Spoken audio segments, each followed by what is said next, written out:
Bonjour à tous. Le 21 février dernier, Missak Manouchian ainsi que sa femme Mélinée entraient au Panthéon. Missak Manouchian, c'est un des plus beaux exemples d'héroïsme de l'histoire de la Deuxième Guerre mondiale. Il incarne cette volonté de défendre le pays des droits de l'homme, lui, l'étranger né dans l'ancien Empire ottoman et qui avait à cœur de rendre à son pays d'accueil ce que celui-ci lui avait donné.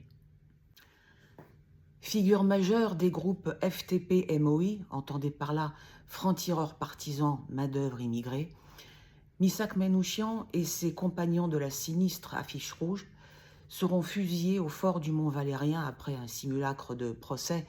tenu par les autorités d'occupation,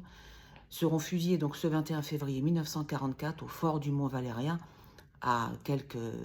encablures d'ici, à quelques kilomètres de notre CSE. Missak écrira à sa femme Mélinée, qui était résistante également, qu'il mourait pour la France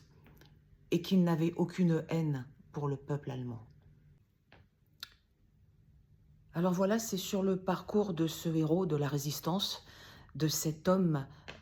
qui n'était pas né sur notre sol, mais qui avait épousé les valeurs républicaines, qui était tombé amoureux de notre culture, de notre littérature,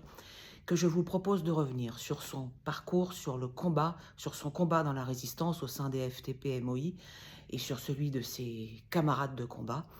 que je vous propose donc de revenir au cours d'une exposition, au travers d'une exposition qui se tiendra du 4 au 15 novembre prochain dans la médiathèque,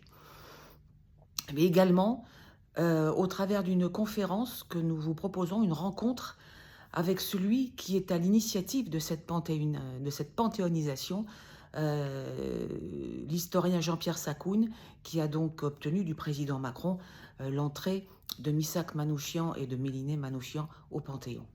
Nous le rencontrerons donc, nous échangerons avec lui le jeudi 14 novembre à 12h30 donc dans notre CSE. L'occasion donc pour nous de mieux comprendre, de mieux connaître la vie et le parcours de cet homme d'exception et de ses compagnons. Je vous dis donc à très bientôt